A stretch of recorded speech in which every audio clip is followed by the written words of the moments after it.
नमस्कार, स्वागत है आपका न्यूज़ फ्लैश के खास कार्यक्रम न्यूज़ रूम में, जहां हम चर्चा करते हैं चर्चित मुद्दों पर। मैं मानसी यादव और ये मेरे वरिष्ठ सहयोगी ब्रिजेश व्यास।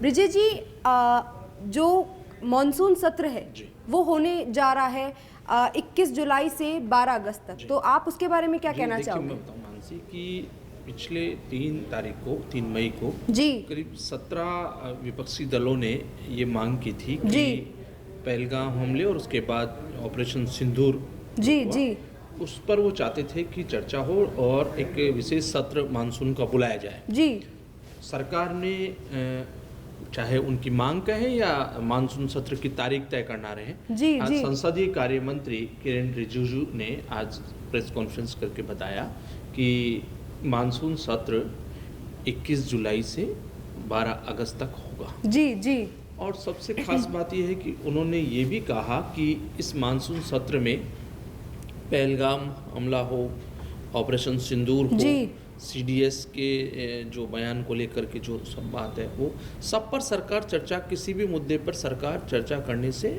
परहेज नहीं कर रही है। ये उनका मानना था कि सरकार सब मुद्दों पर चर्चा के लिए तैयार है। और उसके साथ साथ जो खास बात है मानसी, वो ये है कि इसमें एक चीज़ पर और नज़र रहेगी, जस्टिस वर्मा पर अभियोग इस सत्र में लाए जाने के संकेत उन्होंने साफ दिए। उन्होंने कहा कि भ्रष्टाचार को किसी भी रूप में सहन नहीं किया जाएगा और उन्होंने ये भी अपेक्षा जताई कि सभी लोग इस भ्रष्टाचार को रोकने की मुहिम में बात यह है कि जब संसद का सत्र होगा तो जो सवाल आज बाहर मुद्दे बनकर, विवाद बनकर चर्चाएं कर रहे हैं, वो सारी बात वहाँ होगी सदन में, और वहाँ जो सरकार बोलती है तो उसकी ऑथेंटिसिटी होती है। सरकार जो कुछ वक्तव्य देगी तो पूरा देश भी इस चीज़ के लिए मैं समझता हूँ उत्सुक रहेगा कि सरकार की ओर से कि क्या कुछ था। पार्टियां तो कह ही रही है, संसद सदस्यों ने भी कहा है, लेकिन उसके साथ साथ अब जब तारीख आ गई है तो ये सारे विवाद और ये सारी बातें, ये सब मुद्दे भी अब खत्म की। बताइए इस पे क्या हुआ, बताइए उस पे क्या हुआ, भाई बताना है अब संसद में बता ही देंगे। 21 से लेके और 21 जुलाई से 12 अगस्त तक ये चलेगा। इसमें वक्फ जो संशोधन बिल है उसको लेकर के भी चर्चा होगी, उसको लेकर के भी पेश किया जाएगा। हालांकि वो कानून जो है वो हो गया, लेकिन ये सारे वक्फ संशोधन बिल हो, जस्टिस वर्मा पर महाअभियोग हो, ऑपरेशन सिंदूर से लेकर देश की सुरक्षा को लेकर जो तमाम सवाल लोगों के जहन में हैं, संसद सदस्यों के जहन में हैं, राजनीतिक लोगों के जहन में हैं, वो सब पर भी चर्चा इस सत्र में होगी। जी विजय जी, इसी दौरान एक और चर्चित मुद्दा सामने आ रहा है जहां कांग्रेस सरकार जो है वो पोस्टर वॉर शुरू कर रही है। मानसी, न केवल कांग्रेस सरकार बल्कि ये कुछ दिन पहले भी एक पोस्टर संग्राम शुरू हो गया था, जिसमें राहुल गांधी को भी दिखाया गया मुनीर के साथ, कुछ कांग्रेस ने जारी किया, उसमें अलग ढंग से दिखाया गया था बीजेपी को। लेकिन ये दूसरी बार है जब ये पोस्टर वार वापस शुरू हुआ है। इसमें कांग्रेस ने जो बताया, वो राहुल गांधी गए थे एक दिन पहले भोपाल और वहाँ उन्होंने जो कुछ कहा वो उसी की तरह का वो पोस्टर है, जिसमें वो कह रहे हैं कि ट्रंप के कहने पर सरेंडर कर दिया। लेकिन बीजेपी ने अब उसी पोस्टर को और उसी चीज को हथियार बना लिया और उसका जवाब दिया है।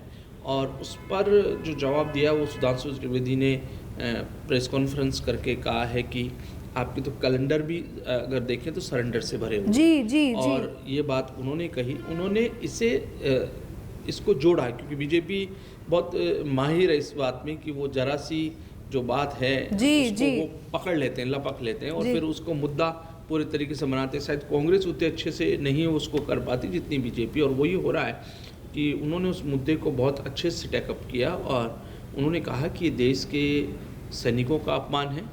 ये सेना ने इसे जीत बताया है अपनी, तो सेना ने जो जीत बताया उसको आप सरेंडर बता रहे हैं। इस तरह से कांग्रेस को घेरा गया है। पोस्टर उन्होंने भी जारी किया है जिसमें राहुल गांधी के पीछे मुनीर खड़े हैं और उन्हें निशाने पाकिस्तान पहना रहे हैं।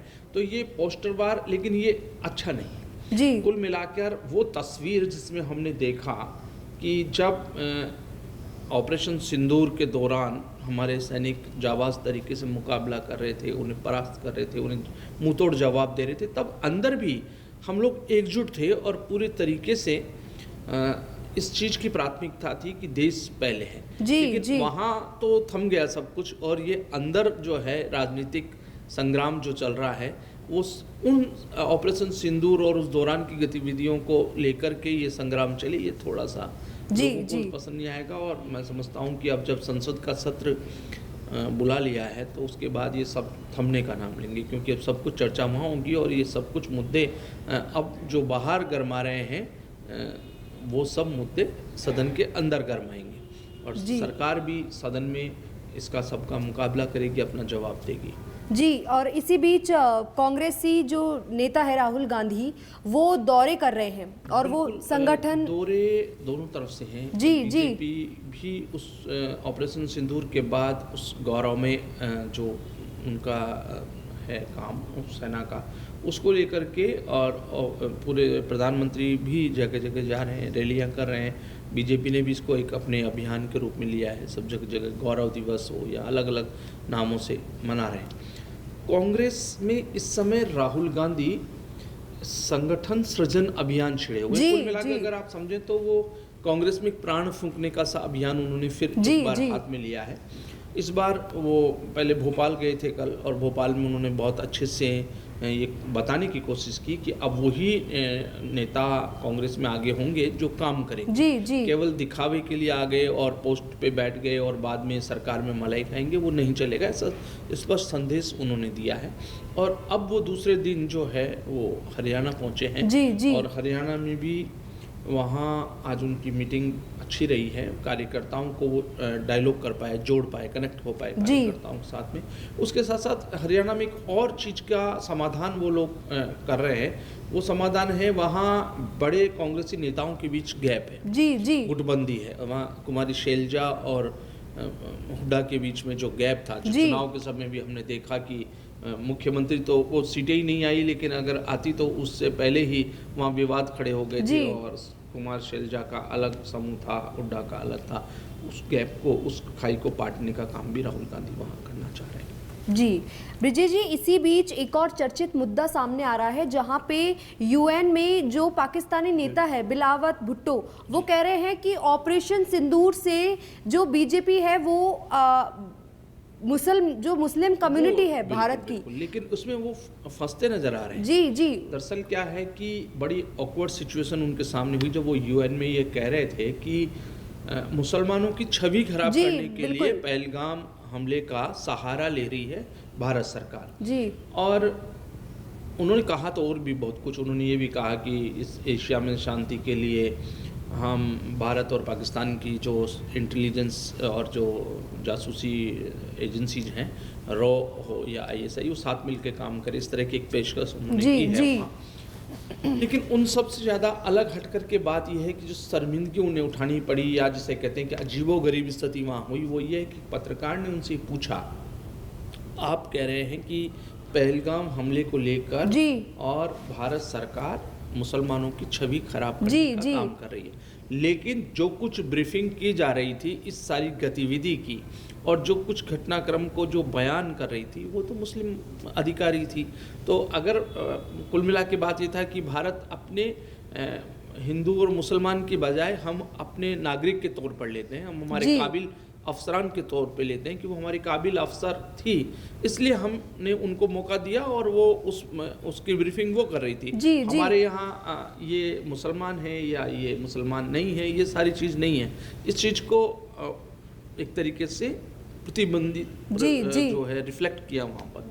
तो वो बड़ी अजीब सी स्थिति हो गई कि अब आप क्या कहेंगे। आप कह रहे हैं कि ये सब जो था उसमें मुसलमानों की छवि खराब करने का अभियान। अरे भाई, कहाँ छवि खराब कर रहे हैं? हमारे यहाँ तो कोई, हम हिंदू मुसलमान, हम धर्मनिरपेक्ष देश है हिंदुस्तान, और वहाँ पर जो हैं वहाँ समान अवसर हैं, समान हम लोग जो है तरीके से काम करते हैं। यहाँ गंगा जमुना तहजीब है हमारी, और उसमें ये नहीं देखा जाता, काबिलियत देखी जाती है। काबिलियत के दम पर जो थी वो उन्होंने ब्रीफिंग की सैन्य अधिकारी के तौर पर, और सबने देखा कि वो कितनी काबिल अधिकारी के तौर पर ब्रीफिंग कर रही थी, तो जब कहाँ छवि खराब कर रहे हैं, खुद ही उनके अधिकारी ही ये बात कह रहे हैं जिनके लिए आप कह रहे हैं, तो कैसे छवि खराब हुई?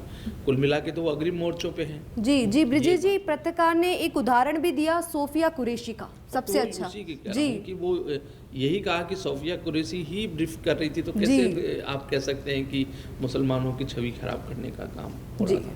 ये मैं समझता हूँ कि बिलावल भुट्टो की जो जैसे हमारे यहाँ से प्रतिनिधिमंडल गया है, वैसे पाकिस्तान ने भी इस तरह का प्रतिनिधिमंडल भेजा है, और वो कितने सफल हुए ये इस बात से दिखता है कि उनके सामने अजीबोगरीब स्थितियाँ आ जाती है जब वो इस तरह के बेबुनियाद और बेवकूफ़ी भरे वक्तव्य देते हैं। जी जी, आज के लिए मैं समझता हूँ कि फिलहाल के लिए इतना ही। आगे की खबरों के लिए बने रहिए न्यूज़ फ्लैश के साथ। नमस्कार।